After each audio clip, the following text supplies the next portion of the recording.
نماز فجر ادا کرنے کے فوراً بعد میں قبرستان میں آیا تاکہ میں اپنے مرحوم باپ کی قبر پر دعا مانگ سکوں۔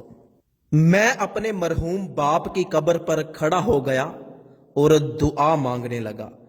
جیسے ہی میں نے دعا شروع کی تو اچانک مجھے چیخو پکار کی آوازیں سنائی دینے لگی۔ میں حیران ہو کر ادھر ادھر دیکھنے لگا لیکن مجھے کوئی بھی نظر نہ آیا۔ خوف اور دہشت کی وجہ سے میرا دل پھٹ رہا تھا۔ مجھے ایسے لگ رہا تھا کہ جیسے چیخو پکار کی آواز کہیں نزدیک سے ہی آ رہی ہے۔ میں نے ادھر ادھر دیکھا تو مجھے ایسے لگا کہ جیسے چیخو پکار کی آواز ساتھ والی قبر سے آ رہی ہے۔ میں آہستہ آہستہ اس قبر کی طرف بڑھا اور بڑی ہمت کے ساتھ اس قبر کے نزدیک جب میں نے کان کیا تو مجھے آوازیں اور زیادہ زور زور سے آنے لگی۔ میں وہاں سے اٹھا، ایک جانب سے قبر کھلی ہوئی تھی، قبر میں بڑا سارا سوراخ تھا۔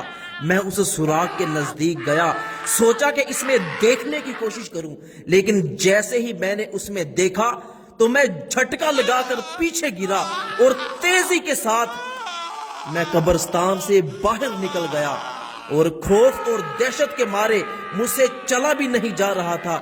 یہ تو مجھے پتا ہے کہ میں قبرستان سے باہر کیسے آیا۔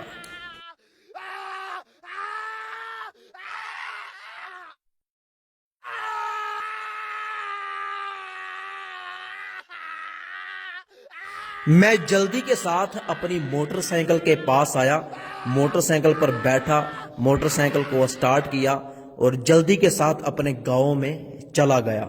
میں گاؤں جا کر جلدی سے قبر بنانے والے مستری کو، جس نے ہمارے گاؤں کی ساری قبریں بنائی، اس کو میں قبرستان میں لے کر آیا تاکہ اس کو یہ معاملہ دکھا سکوں اور پوچھ سکوں کہ یہ قبر کس کی ہے۔ وہ بار بار مجھ سے ہاتھ پکڑ کے پوچھے کہ آخر اتنی جلدی تم مجھے قبرستان میں کیوں لے کر آئے ہو؟ میں نے اسے کہا کہ بس آپ چلتے رہو۔ وہ بندہ بڑی حیرانگی کے ساتھ میرے ساتھ چل رہا تھا۔ جب ہم دونوں قبر پر پہنچے تو میں نے کہا کہ ایک منٹ پیچھے رکو۔ میرا گمان تھا کہ ابھی بھی قبر سے آوازیں آ رہی ہوں گی، لیکن جب میں نے قبر کو کان لگا کر دیکھا تو کوئی کسی قسم کی آواز نہیں آ رہی تھی۔ پھر میں نے اس کو بتایا کہ صبح نماز فجر کے بعد میں فوراً قبرستان میں آیا۔ جیسے ہی اپنے باپ کی قبر پر دعا مانگنا شروع کی تو مجھے خوفناک آوازیں آنے لگی۔ میں نے ادھر ادھر دیکھا، کوئی نظر نہیں آیا تو میں اس قبر کی طرف بڑھا تو اس قبر سے مجھے وہ خطرناک اور خوفناک آوازیں آ رہی تھی۔ کیا آپ جانتے ہیں کہ یہ قبر کس کی ہے؟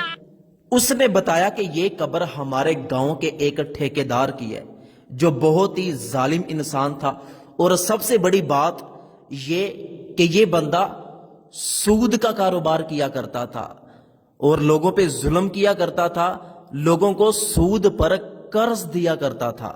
تو میں سمجھ گیا کہ قبر سے جو آوازیں آ رہی ہیں یہ یقیناً سود کا کاروبار کرنے کی وجہ سے عذاب مل رہا ہے۔